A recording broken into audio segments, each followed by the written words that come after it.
말씀의 제목, 빛의 자녀들처럼 행하라 라는 제목입니다. 빛의 자녀들처럼 행하라.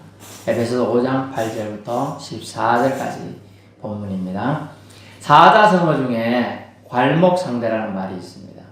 눈을 비비고 다시 보며 대한다 라는 뜻이에요. 우리 성도들을 향한 세상 사람들이 이 괄목상대한 성도라고 평가를 내리길 바랍니다. 상대편의 학식이나 재주가 놀랄 만큼 크게서 눈을 비비고 저 사람이 어떻게 저렇게 많이 좋아졌지, 발전했지, 이런 칭찬할 때 쓰는 용어가 괄목상대라는 사자성어예요. 우리 성도들도 세상 사람들에게 칭찬 듣고 새로운 피조물로 새로운 사람이 됐네. 저 사람 옛날 그 이상한 사람 아니야. 멋진 사람이 되었어. 이런 칭찬 듣는 소망을 여러분이 품길 바랍니다. 우리 신자들이 비신자들이 칭찬을 듣고 그들에게 선한 영향력을 끼치기 위해서는 말씀으로 반드시 교훈받아야 돼요. 본문은 우리가 몇 가지 깨닫고 실천하길 원하는 말씀이 기록되어 있습니다. 그러면 무엇을 깨달아야 하느냐? 첫째, 8절입니다. 우리가 어둠이었음을 깨달아야 돼요. 어둠. 캄캄함이었다. 영어로 다크니스라는 단어인데 안감에서 보이지 않는 상태. 어둠이었음을 깨달아야 합니다. 과거에 우리 모두는 어둠이었다. 우리는 모두 다 죄와 허물로 인하여 죽을 수밖에 없던 어둠에 거하던 자들이라는 거예요. 그래서 개구리 올챙이 시절 잊어버리면 교만해져서요. 나댑니다. 까불죠. 세상 풍파에 돌이 날라와서 부딪히게 돼요. 그런 사람한테. 그리고 대적들의 유혹에 고통에 시달려 죽게 됩니다. 그래서 소망 없는 삶을 살다가 죽음을 맞이하게 돼요. 지옥불에 떨어지게 된다. 이런 표현이 있어요. 어둠의 결론은 지옥불이에요. 성도는 항시 과거의 어둠이었음을, 즉 죄와 허물로 인해 죽을 수밖에 없었던 처량하고 곤고한 신세였던 사람이었음을, 구원과는 거리가 먼 존재였음을 깨달아야 한다는 것입니다. 그래서 과거를 돌아보고 반성할 수 있는 사람이 겸손한 사람이 되는 거예요. 과거는요, 타산지석이라는 말도 있어요. 나무 산에 있는 돌멩이 보고 저들은 왜 삐죽났지, 삐죽티났지, 이상하다. 이렇게 보는 사람도 있지만은, 저 돌이 삐죽났으니까, 저 돌이 통해서 내가 교훈을 얻을 게 뭐지? 오늘 왜 저 돌이 갑자기 튀어나왔는지 내 눈에 보일까? 멋있게 보이려고 그런 건가? 이렇게 생각할 수 있겠어. 조심해야 되겠다. 오늘 튀는 행동에서 안 되겠구나. 이렇게 교훈을 받으면 조심했더니 사고가 안 나더라. 뭐 이런 얘기죠. 어떤 사람은 성격이 급해서요. 횡단보도 신호가 바뀌면 즉시 뛰어가는 사람이 있지요. 근데 오늘 탁 갈라는데 하나님의 영이 감동을 주는, 오늘은 새까지만 세고 가거라. 불이 바뀌어. 원래는 불 딱 빠지면 팍 뛰어가는 스타일인데, 그런데 이상한 마음이 들어가 할 수 없이 딱 바뀌는데 하나 둘 셋 하고 걷는데 이 셋 건너려고 보니 이미 차가 샹 지나간 거예요. 트럭 운전사가 신호를 못 보고 딴 생각하다가 그냥 파란불인 줄 알고 지나간 거예요. 만약 빨리 갔다면 사고 났을 거겠죠. 그런 사고가 있는 거죠. 저 역시 그런 경우가 있었어요. 여기 이제 선장 좀 가는 길인데 그 길이 좁잖아요. 그거 좁은데 이쪽 편에서 사람이 나오더라고. 그래서 교회 차를 타고 가요. 살짝 이리 꺾고 그 사람 피하는 거에 정신 팔려서 이렇게 꺾고 왔는데 앞에서 8톤 트럭이 없었는데 갑자기 나타나서 지나가는데 딱 요만큼 차이로 비켜갔어요. 심장을 쓸어내렸어요. 제가 웬만하면 안 그러는데 사람을 피해야 되니까 일단은 사람이 가해서 갑자기 거기 바로 도로에 바로 집이잖아요. 그죠? 나오니까 놀라서 약간 털어야 게 안 넘어가서 그러지, 만약 그 중앙선을 넘어갔으면 저도 부딪혔을 가능성이 높아. 주님 감사합니다. 연이어서 제가 하면서 다녔어요. 어둠이었다는 것은 뭐냐 하면 사고가 나는지도 모르고 어둠에 거하는 거죠. 자기가 죽어가는지도 모르고 웅덩이에 빠진 사람은 그냥 이게 좋은 건 줄 아는데 웅덩이 서서 빠져서 숨을 못 쉬게 죽게 되죠. 예, 그런 상태였다. 그래서 우리는 모두 다 어둠이었음을 깨달아야 합니다. 다 죄인이라는 거예요. 죄인이란 말하면 기분 나빠하는 사람들이 있는데 내가 무슨 죄를 졌길래 말이야. 난 죄진 적이 없는데 이렇게 하는 사람도 있는데 이제 예수님을 믿기로 작정하고 예수님이 이 세상에 생명을 주시러 오신 분임을 믿는 사람들은 내가 옛날에 예수님 안 믿은 것만 해도 큰 죄예요. 예수님이 생명 주시는데 우리는 공짜로 살고 있는데 여러분이 제가 말했잖아요. 폐기능이 약해서 어떤 아이가 태어나는데 스스로 자가호흡을 못해가지고 인큐베이터 안에서 호흡하는 거 있죠. 하루에 몇십만 원씩 돈을 여러분 넣어서 호흡하라고 그래요. 여러분 보고 지금 산 날이 몇 천이에요? 3,000일 되는 사람도 있을 거고 그만큼 안 되는 사람 3,000일은 너무 큰가요? 1년이 365일이니까 3,000일 해봤자 10년밖에 안 되잖아, 그죠? 저 제일 어린애가 지금 10살이래. 3,000일은 됐을 거예요. 그러면 하루에 30만 원씩 인큐베이터비를 내라 그러면 여러분 공깃값 내겠어요? 못 내. 어른들은 돈 있는 사람 내가 내지 뭐 이러지만 애는요 못 낼 거 아니에요. 그럼 어때야 돼요? 죽어야 되죠. 숨 못 쉬니까. 그런데도 우리는 너무나 당연히 숨 쉬는 값을 안 내면서도 뻔뻔하게 공짜로 주신 하나님을 찬양하지 또 높이지 않는다는 거예요. 왜 그래요? 자기가 죄인인 걸 모르니까. 자기가 공짜로 덤으로 사는 걸 모르니까 그렇다는 거예요.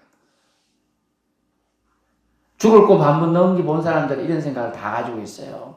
내가 좀 덤으로 사는구나. 내가 지난번에 죽을 수도 있었는데 살았구나. 그죠? 저도 도로에서 고속도로에서 가다가 크게 두 번 크게 사고 났다 했잖아요. 사모랑 둘이 가고 있는데 사고가 크게 났어요. 차가 거의 반파선에 앞에 덤으로 사는 거예요.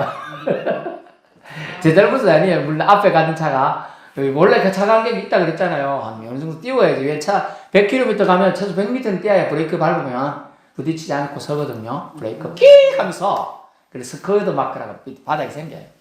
그런데 갑자기 한 차가 끼어들면서 가는데 그 앞차가 또 외국인 차라 이제 그런 거 잘 몰랐던 것 같아요. 그냥 브레이크 밟았겠네. 쾅쾅. 저는 맨 뒤에 갔는데 저도 박아팠어. 왜 원래는 안 박아야 돼. 저는 뛰어왔는데 근데 그 사람 때문에 받긴 받았는데 차가 받치면 어떻게 될까요? 반작용에서 뒤로 또 튕겨 나오거든요. 그래서 받치는 거예요. 그래서 저는 증명을 했죠. 그걸. 나 계속 결을 띄우고 간다는 사람이 뛰거든. 그래서 저는 이제 그런 거 억울한 일을 벗어났는데 난감한 게 있어요. 방어운전해도 그런 일이 생겨나는 거예요. 그래서 사람이 한번 고비를 넘기면 생명에 대한 걸 아이고 내가 그때 생을 달리할 수 있었는데 하나님 은혜로 살았구나. 이제 그런 게 깊은 제가 반성과 함께 은혜로 와닿았어요. 그래서 제가 신학을 다시 하게 된 거예요. 제가 그 전에 이제 물론 신학 갔는데 신학교가 제가 아는 신학교 스타일이 아니더라고.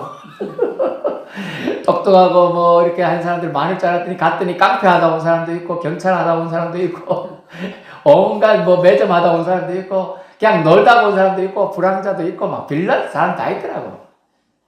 그래서 저는 이제 그래도 이제 일반 학교 다 대학 나오고 뭐 대학은 뭐 이렇게 좀 뭐 거쳐도 가보고 뭐 이렇게 한 사람인데 아니 레벨로가 너무 안 맞는 거예요. 세상 말하면 말귀가 안 통해 말귀가. 그런데 하나님이 그걸 다듬어서 사람들을 사용하시는 거예요. 본께 다 온 이유들이 다 있어. 하나님 은혜를 다 받고 왔더라고요. 그래서 은혜다. 그래. 죄인이 죄로 인하여 우리가 죽을 수밖에 없다는 걸 기억하는 거. 여러분 그것만 깨달아도 여러분 은혜가 여러분에게 있는 겁니다. 여러분 진짜 죄인들은요. 진짜 죄인들은 자기가 죄인인 거 몰라요. 내가 뭐 그거 어때서 뭐 이렇게 나오는 거예요. 여러분은 죄 가운데 가진 어둠에 속했던 자입니다. 이걸 깨달았기 때문에 여러분 이 자리에 있는 줄 압니다. 두 번째 여러분 빛이 되었음을 이제 깨달아야 돼요. 좀 전에 어둠이었는데 이제는 빛이 되었습니다. 본문에 보면 이제라고 되어 있죠. 이제는 주 안에서 빛이라. 여러분을 빛이라고 써놔요. shine, lighter. 저는 더 좋은 말 써요. brighter, 밝음이라고 말하고 싶어요. 요한복음 9장에 보면 실로암 사건이 나와요. 예수께서 날 때부터 맹인되었던 사람이에요. 그림을 넘겨주세요. 네, 한 개 더. 네, 여기 놔두세요. 네, 날 때부터 맹인된 사람이 나와요. 날 때부터 맹인되었습니다. 이 말이 중요한 게 뭐냐면 살다가 맹인되었으면 신랑 연못이 어딘 줄 알 거예요. 그런데 날 때부터 맹인되었으니까 몰라. 누군가가 데리고 갔겠지, 그죠? 안고 갔든지 어쨌든 간에 누군가가 데리고 갔는데 이 사람이 지나가는 예수님 보고 예수여 날 불쌍히 여기소서 나 앞에가 안 보입니다. 깜깜해서 도무지 미치겠습니다. 내 눈 좀 낫게 해주세요. 이랬더니 소리 쳤더니 예수님께서 이제 앞에 좀 화면 보세요. 앞에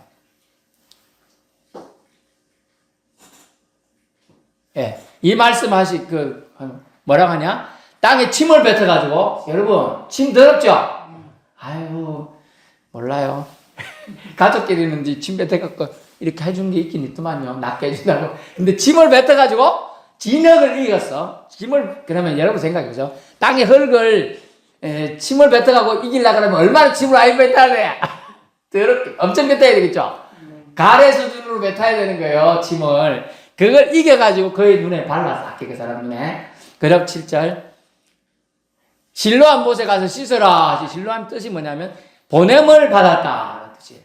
이에 가서 씻고 밝은 눈으로 왔더라. 이렇게 그림 다시 보여주세요. 이렇게 실로암 못에 저렇게 이제 진흙을 발랐어. 이 사람한테. 발랐죠? 여기 가서 이제 씻으러 간 거예요. 저 사람이. 씻으러 갔더니 어떻게 됐다고요? 밝은 눈으로 왔더라. 요한복음 9장 7절에 밝은 눈으로 브라이터에서 더 밝은 눈으로 돌아왔어요.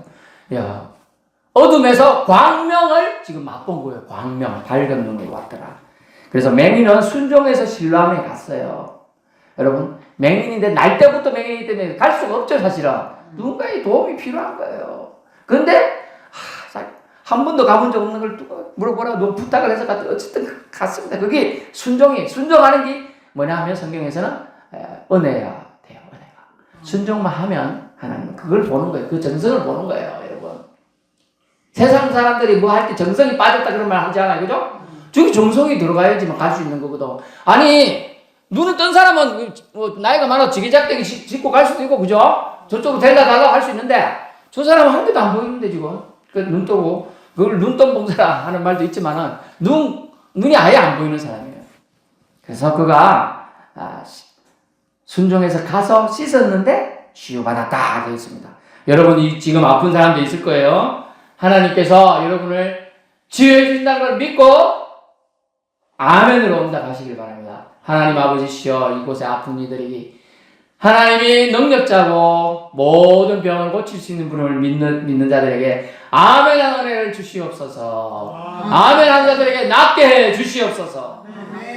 감사합니다. 이렇게 우리가 아멘으로 반응하는, 그 사람이 아멘으로 반응하며 갔어요. 그래서 눈을 뜨고 밝아져서 온 거예요. 그 후에 그런데 성경에 보니까 밝아진 눈이 깜깜해졌단 말이 하나도 안 나와요. 왜냐면 밝아진 사람이 다시 어두워지려고 노력하겠어요? 안 하겠죠? 밝아지고 세상을 봤는데 다시 어두워지겠다고 눈 감고 다니겠어요? 어쩌다 가지고 이러지 않잖아요. 그래서 밝아진 눈으로 나중에 예수님을 다시 만났어요. 38절 보여주세요. 주여 내가 믿나이다 하고 절하는 자. 여러분 예수님을 그 전에 봤어요? 못 봤어요? 못 봤어요. 침 발라갖고 진흙 이겨갖고 눈에 발라주고 가라 할 때 그냥 소리만 들었죠. 근데 예수님 만나고 알아본 거예요. 그리고 내가 믿나이다 주님 하더니 가서 절을 큰 절을 올려드리는. 큰 절 저것도 10번 100번 하겠다, 그죠? 자기 눈을 낫게 해주는데, 야 평생의 소원 아니겠습니까? 맹인인데 맹인인 사람이 한 번만 눈 뜨게 세상 보게 해주세요 그랬겠죠. 밝아진 눈을 그는 믿음을 감사함으로 주여 내가 믿습니다. 당신이 주님을 믿습니다. 이 고백한 거예요. 밝아진 눈을 이상하게 여기고 딴 사람들은 정죄거리로 삼고자 찾아와서 너에게 눕던 사람 누구냐? 근데 이 날이 무슨 날인가 하냐? 또 안식일이라. 주일날 일하지 말았는데 진흙을 이기가지고 이긴다는 이유가 있어. 표현이 그냥 침발라가는 거다. 진흙을 이긴다는 게 일한다는 뜻이라. 일. 일로 봐 그걸. 침 뱉어갖고 일이라고 부르. 왜냐하면 배고가 너무 고픈 제자들이 보리바사 이삭길을 가는데 이걸 비볐다고 비벼갖고 먹었다고 뭐라고 그래. 그것도 일이라고 해갖고 막 중재하거든 사람들이. 못됐죠? 배 고파 보면 그런 소리 못하죠? 며칠 굶었다 생각해보세요. 얼마나 배고프면 그걸 까끌까끌한 걸 그 생으로 먹겠다고 비비는데 그걸 일이라고 하면서 정죄거리 삼나요. 그래서 그런 맹인이 나와서 이제 눈 떠서 정상인이 된 걸 정죄거리로 삼는 자들을 향해서 그는 맹인이었던 자가 치유받고 나서 뭐라고 하냐. 진실과 치유자 되신 예수님을 증거합니다. 주님이십니다. 그랬습니다. 여러분 그리스도의 빛은 완전합니다. 예. 주님의 빛을 받으면 완전해져요. 여러분 영이 치유로 받는 겁니다. 믿음이 더 강해지고 하나님 은혜가 임하면 육도 치유로 받는 거예요. 여러분 오늘 다 치유받는 은혜가 있길 축원합니다.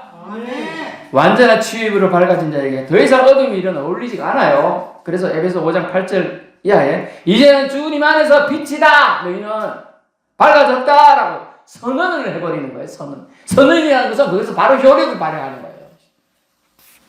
주 안에서 빛이 된 자, 예수가 구원자 되시고 내 삶의 모든 문제를 해결해 주실 수 있는 유일한 분이심을 깨닫고 영접한 자가 여러분 빛이 되는 겁니다. 예수님의 공로로 구원받아 죄인에서 의인 되었고 어둠의 일에서 벗어났으니 역시 교만과 어울릴 수가 없죠.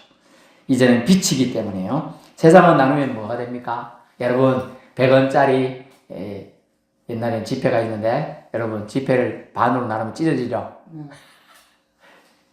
표현이 좀 웃기게 하는데 쓸모가 없어져요. 그러면 즉 효과가 반 되신다. 만약 100원짜리 50원씩 나눠주면 반반 되잖아요. 그죠? 그런데 예수님의 빛을 나누면 어떻게 되냐면 2배, 4배, 16배, 256배, 그 다음에 65,536배의 성법 법칙으로 축복이 내려옵니다.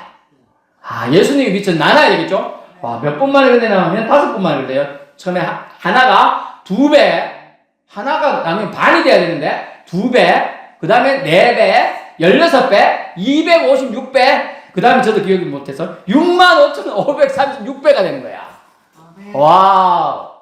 한 번 예수님 빛을 나누면 2배 되는데요. 5번만 나누니까 65,536배가 돼요. 엄청나죠? 하나님의 역사가 능력이 대단한 줄로 믿습니다. 그래서 이 역시 하나님의 은혜를 체험하면 깨달아지는 겁니다. 이런 은혜 맛보고 살려면 주님 안에 있어야 돼요. 어렵고 힘들다고 해서 주님을 밖에서 벗어나려고 하면 안 되는 거예요. 저는 이제 강아지들 이제 어쨌든 제가 이렇게 억지로 맡다 보니까 키우고 있다 보니까 알게 된 게 있어요. 강아지를 끈으로 묶어 놓으면 끈에 있는 한도의 강아지들도 알아. 주인의 보호를 받는다는 거 알아요. 근데 끈이 풀리면 어찌 될지 모르는 거예요. 어째버렸어요. 우리가 주님 안에 있다는 것은 주님의 바운더리, 경계선 안에, 보호하심 안에 있다는 뜻이에요. 그래야 주님이 보여주는 거예요, 항상. 근데 주여, 주여 이래야 되는데 아이씨 이래 되면 어떻게 돼요? 주님이 좀 싫어해요. 그래서 주 안에 사는 비결을 저는 말씀드려요. 그건 뭐냐면 지속적인 은혜가 필요해. 여러분 한 번만 은혜 받으면 평생 동안 안 받으면 얼마나 좋아. 근데 지속적인 은혜가 있어야지. 성령의 충만하신 인도함을 받아야 여러분 주님 안에 거할 수 있습니다. 성령의 충만한 지속적인 인도하심을 받아야 돼요. 그래서 이를 통해 빛의 본문에 핵심이 나와요. 이제 빛의 자녀들처럼 행하라 라고 되어 있습니다. 여기서 5장 8절이죠. 실천을 말하고 있습니다. 어떻게 실천하느냐 2가지 보는데 빛의 열매를 맺음을 통해서 실천하라 합니다. 9절 빛의 열매는 세 가지 나오는데 더 많죠. 하지만 모든 착함으로, 의로움으로, 진실함으로 맺을 수 있다고 가르치고 있어요. 우리 은행심사, 즉 말과 행동과 마음보, 심보죠. 심보와 일하는 것을 통해서 하나님의 선하심을 드러내도록 사용되는 것을 주님은 원하신다. 이게 빛의 열매를 맺는 거예요. 모든 착함은 뭘로 드러납니까? 온유한 영과 결합한 도덕적인 탁월성을 말하는 건데요. 온유한 영이 뭐죠? 진리의 영이죠. 성령님이에요. 그래서 성령의 은혜를 받아야 돼요. 그리고 의로움은 뭐예요? 의로움은 모든 사람 공정하게 대하는 거예요. 아이고 저 사람 나하고 친척인데, 아이고 저 사람 잘못했는데 내가 넘어져가지고 이러면 안 되는 거예요. 그래서 그리스도인이 정직해야 돼요. 그리고 의로움을 차별이 있으면 안 돼요. 의롭다는 것은. 세 번째가 진실함이죠. 진실함에는 순수함과 정직함이 다 담겨 있어요. 그래서 하나님이 함께 하심을 통해 세상의 빛의 열매를 보여줘야 돼요. 그래서 다시 말하면 우리의 모든 은행, 심사, 일거수일투족을 가지고 사람들이 하나님이 살아계시다. 저 사람 보니까 하나님을 믿고 싶다. 저 사람 보니까 하나님이 정말 이 세상을 주관하고 있는 게 보인다. 느껴진다. 이렇게 나타나도록 해주는 거예요. 그걸 우리는 빛의 열매를 드러냈다. 빛의 열매를 매점을 통해서 하나님의 영광을 나타낼 수가 있는 겁니다. 그래서 그것을 통해 주님을 기쁘시게 할 수 있어요. 주님을 기쁘게 해야 한다는 하나님 알아서 보호를 해주고, 알아서 보호하시고, 알아서 형통으로 인도해 줄 줄 믿습니다. 그래서 두 번째는 어떻게 우리는 또 실천하면 어둠의 일을 책망함을 통해서, 좀 전에는요 빛의 열매를 맺으라고 했어요. 근데 지금은요 어둠의 일을 책망하는 권세를 사용하라고 말하고 있어요. 11절에 책망을 통해 어둠의 일을 밝혀내고 어둠을 멈추게 하라는 거죠. 그래서 깨어나라, 일어나라, 깨어서 일어나라. 처음에는 우리는 이제 이렇게 번역이 되어 있는데 본문을 좀 자세히 보면 책망받는 모든 것은 빛으로 말미암아 드러나게 되었다. 그래서 깨어나라 이런 말. 14절 잠자는 자여 깨어서, 잠을 자고 있어요. 깨어나야 되죠. 그 다음에 일어나야 되는데 우리 번역은 깨어서 죽은 자들 가운데서 일어나라 연결되어 있어요.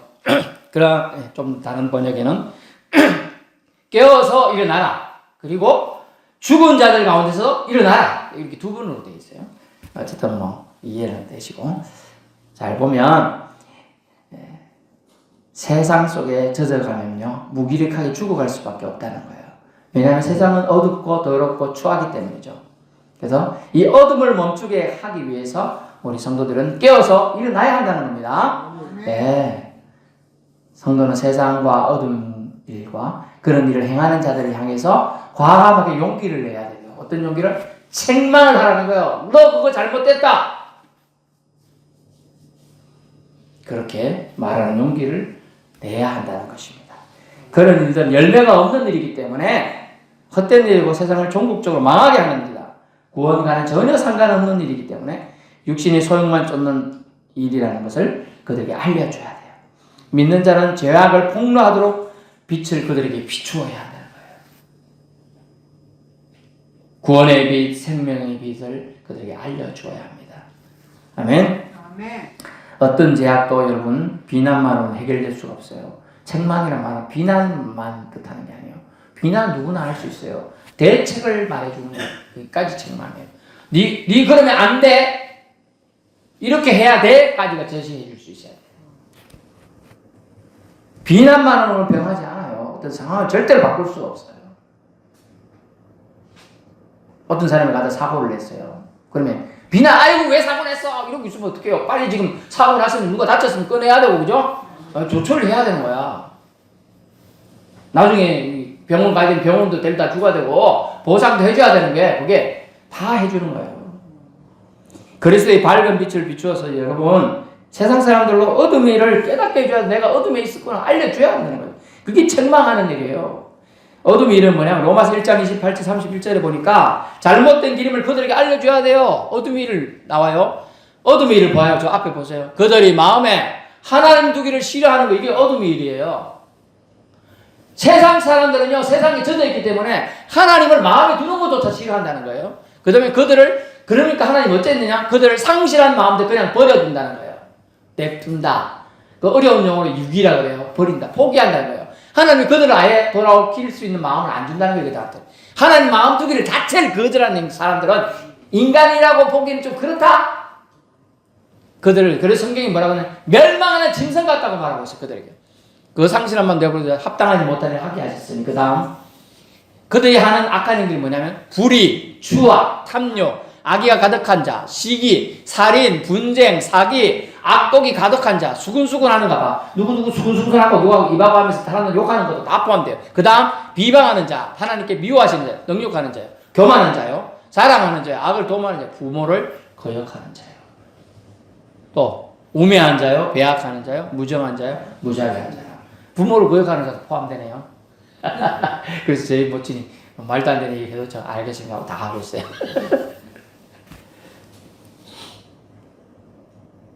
여러분, 어둠의 일, 잘못된 기름을 성경에서 분명히 알려주었습니다. 그것이 먼저 믿은 우리를 주 안에서 빛이라 선언하신 하나님의 뜻을 잘 이해하고 순종하는 겁니다. 그래서 에베소서 5장 10절에 주를 기쁘시게 할 수 있다라고 주를 기쁘시게 할 것은 잠자는 어둠의 일을 벗고 우리가 일어나야 한다는 거죠. 주님 안에서 빛이 되어야 합니다. 빛의 자녀들처럼 세상에서 빛의 열매 맺고 세상을 책망해서 세상을 그리스도의 빛으로 정화시켜 하나님께 돌이키도록 하는 거룩과 사명을 우리는 실천해야 될 줄 압니다. 결론 말씀드립니다. 예수님은 세상에 밝은 빛을 주시러 오셨습니다. 맹인처럼 어두워 아무것도 못 보는 세상과 어둠에 눌려있는 자들을 위해 자신의 밝은 빛을 비추어 주셨습니다. 그 빛은 지금 예수 믿는 우리를 통해 빛의 자녀된 우리가 빛의 열매를 맺고 세상을 향해 그리스도의 밝은 빛을 어떻게 하라? 비추라고 하시는 것이죠. 연약한 자는요, 아직 믿음이 미성숙하고 덜 성숙한 자는 내적 성숙을 먼저 이뤄야 되겠죠. 열매를 맺어야 돼요. 빛의 열매를 맺고요. 그 다음에 성숙한 자는 세상의 어둠을 책망하는 수준까지 나아가야 돼요. 그래서 주님을 기쁘시게 하라는 사명을 오늘 주님께서 우리에게 주고 계십니다. 내게 우리 공동체에 주신 명령을 우리 모두 아름다운 순종으로 받을 수 있기 바랍니다. 이제는 저와 여러분 주님 안에서 빛입니다. 예, 밝음이라는 뜻이에요. 밝음입니다. 빛의 자녀들처럼 밝음의 자녀들처럼 행하라 하셨습니다. 예, 믿음은 갖고 있는 것도 용이합니다만 그것을 더 활용하는 것은 행하는 거예요. 여러분 듣기만 하고 자신을 속이는 믿음에 머무르지 말고 듣고 순종하여 행하는 하나님의 빛의 열매를 드러내는 주님의 사람들 또 어둠의 일까지 책망하는 멋진 하늘 백성으로 살아가기를 축원합니다. 기도하겠습니다.